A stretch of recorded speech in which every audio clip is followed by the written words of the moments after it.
के सारे बच्चे आज की इस क्लास को तुम्हारे स्वागत। बेटा इससे पहले 2 दिन पहले मैंने एक वीडियो बनाया था, जो वीडियो को रिकॉर्ड बनाया था, उसके ऊपर जो मधुर भाषण के कुछ मैंने समझाया था तुम्हें। लेकिन आज यहाँ तो टेक्स्ट बुक नहीं है, व्याकरण बुक है, तो इसीलिए मैं आज एक ग्रामर पार्ट समझाऊंगा तुम्हें। लिंग समझाऊंगा, तुम अच्छी तरह सुनोगे, इसको उम्मीद करूंगा कि तुम याद रखोगे एंड इसको समझने के लिए पूरा कोशिश करोगे। तो लिंग का मतलब होता है निशान, चिन्ह या लक्षण होता है। तो हम ऐसे देखेंगे कि लिंग होता है। लिंग तो ऐसे हम जानेंगे, एक हिंदी में जितने सारे शब्द होता है, ये प्राणीवाचक हो या अप्राणीवाचक हो, बहुत सारे शब्द एक लैंग्वेज में, एक भाषा में करोड़ों शब्द होता है। लेकिन उन शब्द को हम 2 भाग में बंटवारा करते हैं।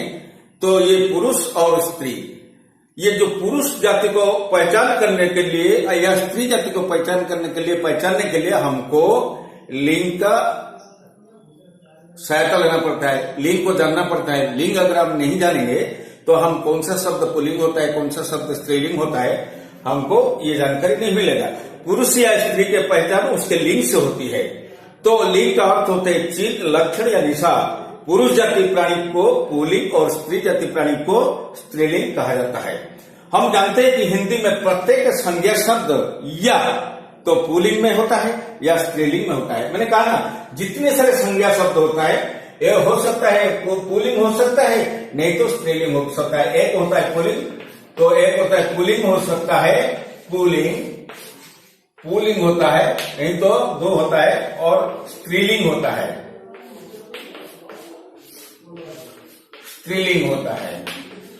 तो यहाँ कहने का मतलब होता है प्रत्येक संज्ञा शब्द का लिंग जानना इसलिए जरूरी। हम क्यों संज्ञा शब्द का लिंग क्यों जानेंगे? क्योंकि इसीलिए हमको जानना जरूरी है कि कर्ता या कर्म के रूप में प्रयुक्त संज्ञा शब्द, कर्ता हो या कर्म हो, प्रयुक्त संज्ञा शब्दों के लिंग के अनुसार क्रियापद बनता है। लिंग के अनुसार, लिंग को लेकर क्रियापद बनता है।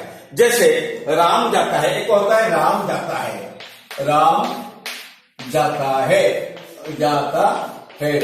राम जाता है, यह होता है, राम होता है पुल्लिंग। तो ये जाता है होता है, जाता है क्यों हुआ ना, राम पुल्लिंग के लिए ये जाता है हुआ, ये जाता होता है क्रिया, जाता होता है क्रिया। तो उसी तरह हम लिखेंगे तो ये सीता जाती है, राम जाता है, सीता जाती है। क्यों सीता जाती है, क्यों होगा? सीता जाती है, इसका मतलब होता है सीता होता है स्त्रीलिंग, ये होता है सीता स्त्रीलिंग के लिए ये जाति है हुआ, क्रियापद जाति हो गया। यह राम पुल्लिंग है तो ये क्रियापद हो गए जाता है। तो इसको याद रखना चाहिए। और उसके साथ हमको ये देखना चाहिए, राम ने एक डिफरेंस आया, एक फर्क होता है। राम ने रोटी खाई, राम ने रोटी खाई, राम ने रोटी खाई। तो क्यों? यहां तुम्हारे मन में ये सवाल उठ सकता है, राम तो पुल्लिंग होता है, रोटी खाई क्यों हुआ? रोटी खाई क्यों हुआ ना, इसीलिए हुआ कि ये कर्म को लेकर परिवर्तन होता है। कर्म यहां ये होता है, राम होता है कर्म कर्ता, ये होता है कर्म, ये होता है क्रिया। ये जो कर्म को लेकर क्रिया का पद बदल गया, क्रिया का रूप बदल गया, ये पुल्लिंग होते हुए भी कर्म का असर इसी पर पड़ा, क्रियापद के ऊपर पड़ा। तो इसीलिए रोटी स्त्रीलिंग होता है, इसलिए स्त्रीलिंग के कारण यहाँ राम पुल्लिंग होते हुए भी यहाँ खाई हुआ। तो इससे पहले मैंने कहा था, जो कर्म को लेकर संज्ञा शब्द और कर्म को लेकर क्रिया बनती है, इसलिए ये राम होता है पुल्लिंग, रोटी होता है स्त्रीलिंग, कर्म होता है रोटी, खाई हुआ क्रिया। उसी प्रकार का हम देखेंगे, सीता ने फल खाया, सीता ने फल खाया। यहां तुम्हारे मन में ये सवाल होगा, सीता तो स्त्रीलिंग होता है, लेकिन इसमें यहां क्रियापद खाया क्यों हुआ? इसीलिए हुआ कि सीता स्त्रीलिंग, क्योंकि सीता होता है स्त्रीलिंग, तो फॉल होता है पुलिंग। यहाँ जो कर्म होता है ना, ये कर्म को लेकर क्रिया बनती है। जब कर्म लेकर क्रिया बनता है, ये जो होता है फूल, ये जो फल होता है तुम्हारा पुलिंग। पुलिंग फल होता है पुलिंग, ये जो क्रियापद होता है पुलिंग, फल होता है पुलिंग। इसके कारण यहाँ ये सीता स्त्रीलिंग होते हुए भी कर्म को लेकर खाया हुआ, कर्म होता है पुलिंग, इसीलिए खाया हुआ। इसको याद रखोगे। तो देखो बेटा, राम जाता है, राम पुलिंग है, जाता है, सीता जाती है, तो सीता स्त्रीलिंग है। राम ने रोटी खाई, इससे पहले मैंने समझाया क्यों रोटी खाई क्यों हुआ। रोटी स्त्रीलिंग के कारण यहाँ राम पुलिंग होते हुए भी खाई हुआ क्रियापद। और सीता ने फल खाया, सीता तो स्त्रीलिंग है, लेकिन यहाँ फल होता है कर्म। ये जो कोई सवाल करेगा क्या खाया, तो इसका जवाब आएगा फल। फल होता है तुम्हारे कर्म, जिसको ऑब्जेक्ट कहते हैं। फल होता है कर्म, तो कर्म को लेकर खाया हुआ। ये स्त्रीलिंग होते हुए भी कर्म लेकर ये खाया हुआ। तो हवा चलती है, यहां देखना है, हवा चलती है, हवा चलती है, हवा चलती है, लेकिन पवन बह रहा है, पवन बह रहा है। देखो बेटे, ये हवा होता है पुलिंग, हवा होता है पुलिंग, चलती, सॉरी, हवा होता है स्त्रीलिंग, स्त्रीलिंग के कारण ये चलती हुआ। हवा स्त्रीलिंग, पवन होता है पुलिंग, ये होता है स्त्री, ये होता है स्त्रीलिंग, स्त्रीलिंग, ये होता है पवन, होता है पुलिंग, पुलिंग। इसके कारण क्या हुआ ना, हवा चलती है हुआ, यहाँ पवन चल रहा, बह रहा है हुआ, पवन बह रहा है हुआ। तो इसके बाद हम देखेंगे मनुष्य और अन्य प्राणी तो क्या लिंग जानना आसान है। आसान का मतलब सहज, सरल, क्योंकि इंसान और जानवर अगर प्राणीवाचक होगा, उनकी आकार और प्रकार से हमको पता चल जाएगा कौन पुरुष है कौन स्त्री है। इसको जानने के लिए कोई दिक्कत नहीं होगा हमें। लेकिन अप्राणीवाचक शब्द में हमको ये इसको जानना बहुत दिक्कत होता है, इसलिए कुछ नियम बनाया गया है जिसकी वजह से हमको पता चल जाएगा, हम जान पाएंगे कौन स्त्रीलिंग होती है और कौन पुल्लिंग होती है। तो हवा चलती है, पवन बह रहा है। मनुष्य और अन्य प्राणी का लिंग जानना आसान है, क्योंकि प्राकृतिक रूप से पुरुष स्त्री या नर मादा होते हैं। जैसे सुनो बेटे, प्राकृतिक रूप से कैसे, एक बेटा और एक बेटी, एक लड़का और एक लड़की, इनका आकार प्रकार से, आकार प्रकृति से हमको पता चल जाएगा उनका शारीरिक भेद, शारीरिक जो भिन्नता, इसको हमको जानकारी दे देगा। ये होता है एक लड़की, ये होता है लड़का। फिर तो हम जानेंगे जो नर मादा, जहां कहीं कहीं हम नर और मादा, नर पुल्लिंग के लिए यूज करते हैं, शब्द से पहले लगेगा पुल्लिंग, पुल्लिंग शब्द होगा नर लगेगा, स्त्रीलिंग शब्द होगा मादा लगेगा। इसी प्रकार के कुछ शब्द में उच्चारण करता हूं, पढ़ता हूं, तुम ध्यान से सुनो। नर होता है नारी, नर होता है पुल्लिंग, नारी होता है स्त्रीलिंग। घोड़ा घोड़ी, बालक बालिका, बाघ बाघिन, पिता माता, पुत्र कन्या, माली मालिन, कुत्ता कुतिया, शेर शेरनी, बैल गाय, लड़का लड़की, पति पत्नी, हिरन हिरनी, राजा रानी। लेकिन कुछ प्राणीवाचक शब्द है, कुछ ऐसे प्राणीवाचक शब्द होता है जो हमेशा स्त्रीलिंग रूप नहीं होता है। जैसे कौन सा, उल्लू, ये स्त्रीलिंग रूप नहीं होता है, लेकिन हम जब वो अब प्रकट करेंगे कि उल्लू को स्त्रीलिंग में मादा उल्लू कहेंगे, अगर पुल्लिंग में प्रकट करेंगे तो नर उल्लू कहेंगे, नर उल्लू। तो उसी तरह केंचुआ, कौवा, कछुआ, खरगोश, तोता, नेवला, भेड़िया, मच्छर, ये सब लिखने के लिए, इसका लिंग बताने के लिए, लिंग जानने के लिए अगर पुल्लिंग होगा तो नर यूज किया जाएगा, व्यवहार किया जाएगा। अगर स्त्रीलिंग होगा तो मादा व्यवहार किया जाएगा। इसको याद रखोगे अच्छी तरह। कुछ ऐसे प्राणीवाचक शब्द है जिसके पुल्लिंग रूप नहीं है, बिल्कुल पुल्लिंग रूप नहीं है। जैसे कोयल, गिलहरी, चील, जौ, जू, तितली, मकड़ी, मक्खी, मछली, मैना। ऐसे नित्य पुल्लिंग, नित्य का मतलब हमेशा, नित्य का मतलब हमेशा, सदैव। नित्य पुल्लिंग और स्त्रीलिंग शब्द में नर मादा शब्द जोड़कर लिंग स्पष्ट किया जाता है। जैसे नर कौवा, मैंने पहले से भी बताया था, नर कौवा, मादा कौवा, नर कोयल, मादा कोयल। अप्राणवाचक संज्ञा शब्द का लिंग जानने के लिए रूप, अर्थ और शब्दांत मात्रा। शब्दांत मात्रा का मतलब क्या होता है, शब्द के अंत, अंत का मतलब अंत, अंत का मतलब आखिरी। आखिर, आखिर का मतलब होता है शेष, आखिर का मतलब होता है शेष। शेष जो उच्चारण होता है उसी को लेकर अप्राणवाचक संज्ञा शब्द का लिंग जानने के लिए रूप, अर्थ और शब्दांत मात्रा पर विचार करना पड़ता है। लिंग जानने के लिए मुख्यतः प्रयोग और अभ्यास की जरूरत होता है। फिर भी हम कुछ तरीका मतलब उपाय, अवलंबन आजमाते हैं, अपनाते हैं।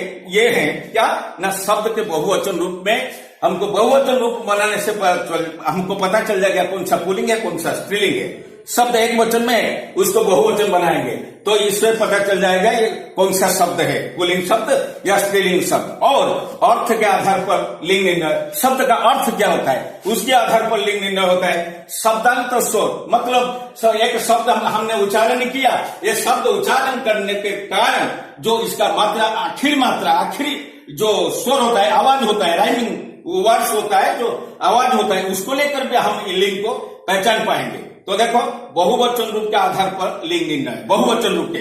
तो जिन प्राणवाचक नहीं, अप्राणवाचक अकारांत संज्ञा शब्दों का रूप बहुवचन में नहीं बदलता है। तो अर्थात एक वचन तथा बहुवचन दोनों में एक सा रूप रहता है, वे शब्द पुल्लिंग है। जैसे भात, तेल, पवन, जल, खेत, दांत, बाजार, खेल, सामान, मकान, माल, अनाज, जवाब, पेड़, नमक, गुलाब, शरीर, ग्रंथ, काल, नाम आदि ये सब होते पुल्लिंग शब्द में जाते हैं। जिन अप्राणवाचक अकारांत शब्द, अकारांत का मतलब होता है आखिर अ उच्चारण होता होगा शब्द का, अकारांत संज्ञा शब्द का अंतिम अ का बहुवचन ए हो जाता है, वे शब्द स्त्रीलिंग होते हैं। जैसे बात, बातें, देखो बेटे ये होता है बात, बातें, नॉट बातें, बातें, तो ये होता है स्त्रीलिंग शब्द।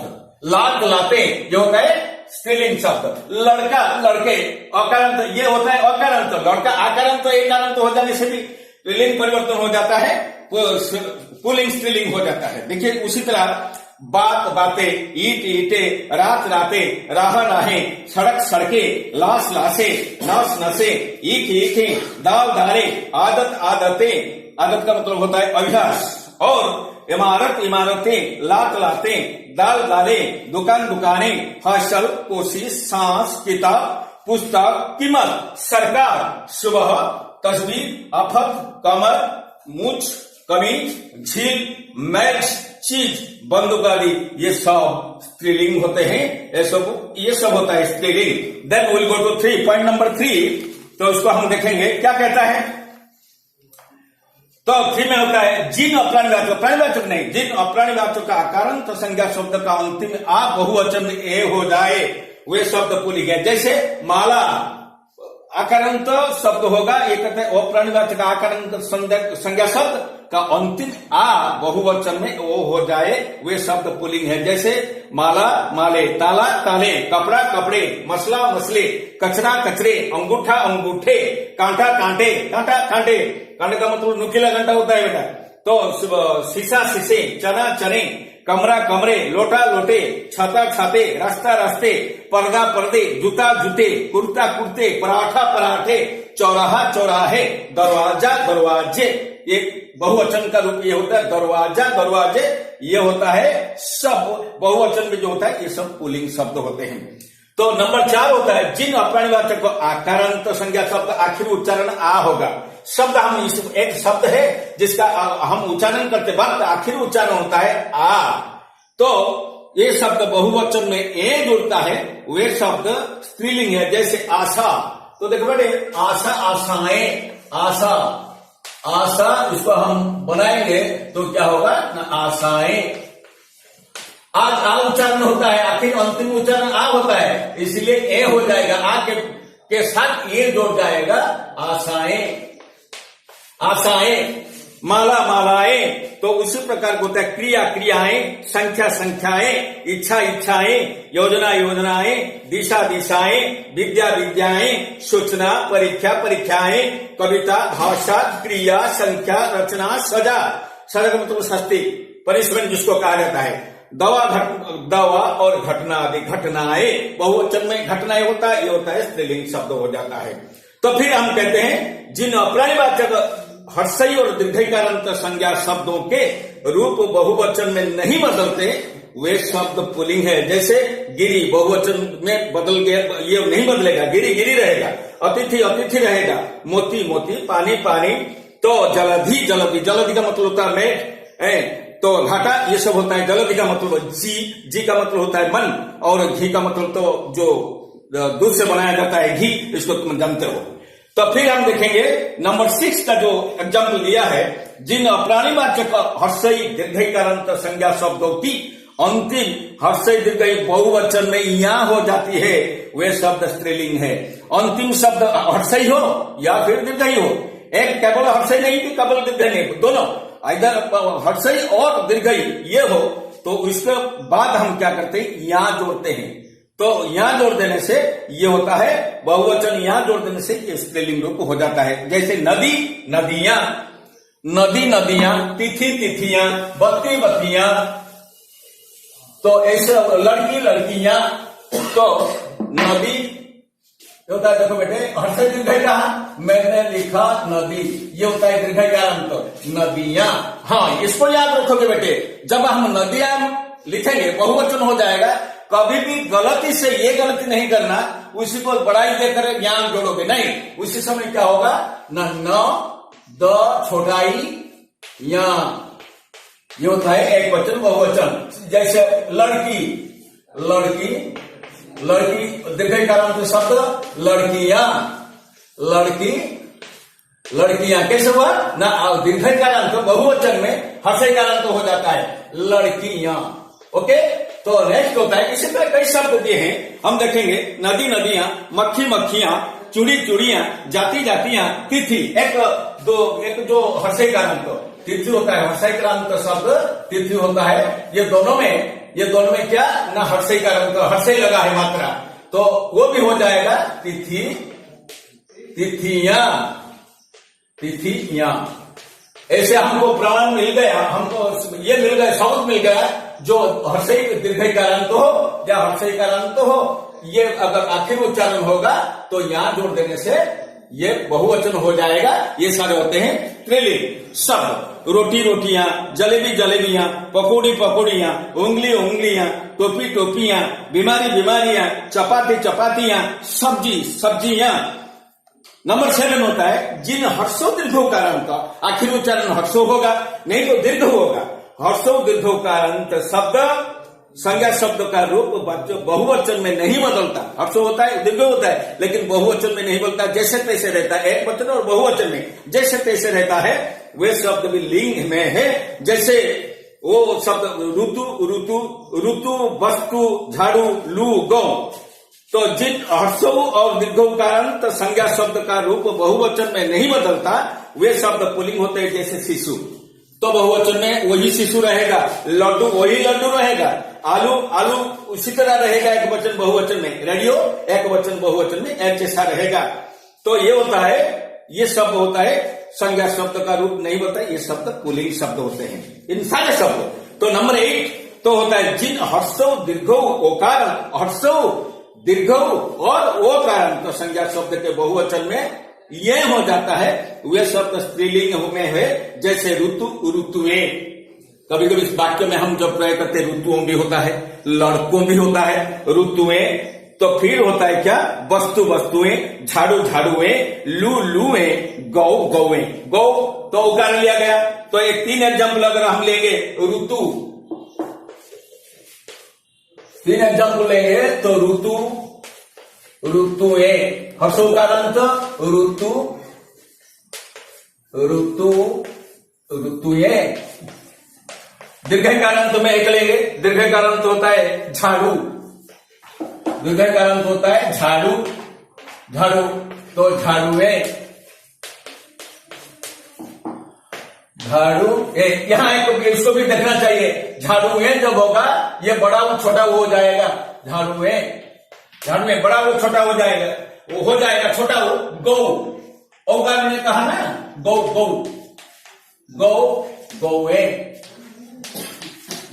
गौए, ये गया। इसके साथ आखिर जो होता है नोट करना चाहिए, तो क्या ना, वचन अध्याय में शब्द के रूप दिए गए हैं, उन्हें देखे देखें और शब्द के रूपों के जान ले। देखो बेटा, अर्थ के आधार पर लिंग निर्णय करेंगे, अर्थ के आधार पर। क्या हुआ?